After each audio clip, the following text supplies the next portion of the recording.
Okay.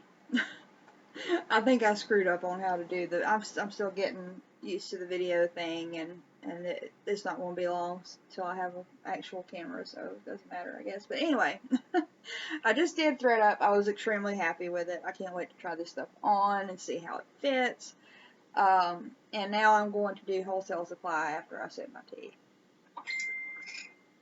And my friend who orders a lot of fragrances and soaps and things from me is texting me, or is messaging me right now about making her some bespoke products.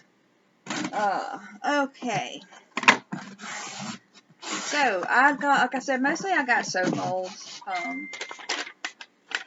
Yeah, and I got some really cool ones. They were on sale, like really deep sale. Most of the time, these soap molds are around $7, and they had them on sale for just over $4. So I was like, okay, I'm going to get some wools.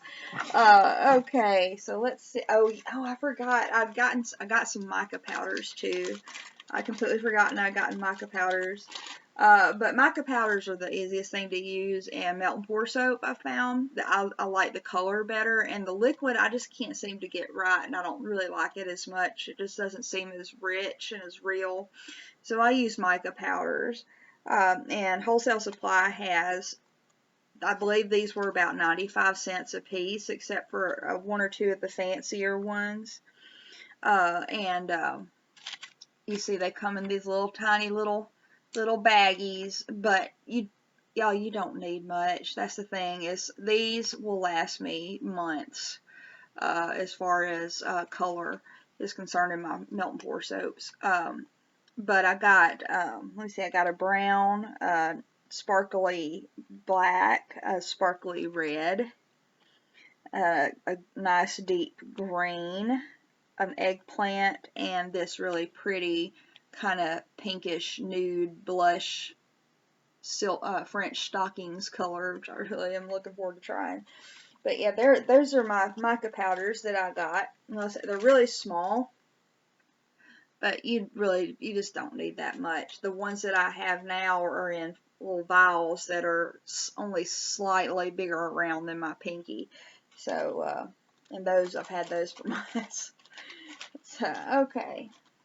Now, and I also got some hyacinth fragrance oil, because that's kind of, yeah, I keep trying to replicate a perfume that my grandmother really liked. It was called Bluegrass. And she loved how this stuff smelled, and she wore it all the time, and I loved how it smelled. And I found it once, I believe, when I was in college, but I have not seen it since. And I want to really kind of try to replicate it, at least as much as I can. And I believe that one of my missing ingredients was hyacinth. And so I just got some plain old hyacinth fragrance oil from Wholesale Supply. Oh, yeah, that's what I've been missing. It smells awesome. It smells so good. I'm so excited. Okay, and now I'm so excited to see my soap molds, to start making stuff. I got a lot of, you can get, now if you go to Wholesale Supply and you're not used to them, or if you haven't ordered from them before, just understand that, sometimes they have soap molds and sometimes they have soap mold tray. And a soap mold tray is where you basically need a whole 2-pound block and fill it in, and it actually breaks apart instead of having separate cavities. I like having separate cavities because I don't make huge batches, for one, and for another, I like to kind of mix and match my shapes of my soaps when I make them. And they're just easier to get out, and it means I can make more fragrance. I can do different fragrances with fewer molds and fewer bars. Okay, but anyway, this is the first one I got, which is really pretty. This is a Celtic knotwork one. That I've got another Celtic knotwork one that I like. You know, I like Celtic stuff because I got that Irish blood. You know. I fancy myself a little bit of a fairy, I guess. Okay, and this is a dragon. How cool is that? I can't wait to do one in that. Look how cool that is. Dragon. And oh, I got this one. This was, I believe it was called henna. So it's basically mimicking henna tattoos in Indian culture. And I just love those, and it's so pretty. Look at that. And I love that odd shape to it, that kind of eye shape that it has. And I'm looking forward to trying that one too. And then I got these.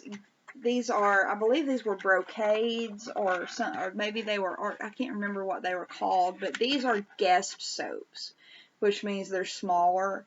And the guest soaps are really good for gifts and stuff when you want to give more than one fragrance, or, you know, or look or what have you. But anyway, there's my guest soaps. And I've got, and my peacock, I forgot I got the peacock. This is a peacock. Look how pretty that is. I love it. And then I got some plain, like, deep dish, kind of rounded. And I think, and these will be good, I think, for some of my shaving soaps and my men's soaps and things like that I make. But yeah, that's pretty much all I got from Wholesale Supply this time around, because they had everything on sale. And I was just like, okay, fine, I'll just get a few more things for the month. And I got my mica powders, and so I should be extremely happy and busy this weekend with all of that. But anyway, oh yeah, I meant to tell y'all too about what happened with my Nadine West. As if you've seen my other video when I did my Nadine West unbagging, as it were, they had sent me the wrong thing. They had sent me that, like, one of the things on the list wasn't in there, and one thing in there was not on the list, so they got swapped. But I did contact them, and they were very, very prompt and kind and considerate, and said, okay, we understand, thank you for, you know, pointing that out to us. And I only got charged for the one thing that I kept, and so that worked out well. And I will give you this advice, though. I think that they were very appreciative of all the information that I gave them, because that's probably what they have to go by. So what I did was I took photos, I took pictures of the product label, of the tag. I took pictures of my little list of what my packing list. I took, I even circled what was missing, and, you know, and everything like that. And I did a close-up. They have a little number at the very bottom near a barcode, and I took a close-up of that. And they were, and the item that I had and everything like that. And so, and I sent all these pictures with my first email, and it got taken care of very quickly. So I think the more information you can give them, the better off you'll be, as far as, you know, not getting charged too much or what have you. But we'll see how they do next month. I've given them reviews of things that I got and why I didn't like them, and so hopefully that will that'll improve them next month. But in the meantime, I have all this super awesome stuff I got from ThredUp to try on. So thanks for paying attention, y'all, and I hope that I have supplied some useful information in this time of misinformation. So you know, comment, like, follow, whatever, subscribe, and yeah, see y'all later.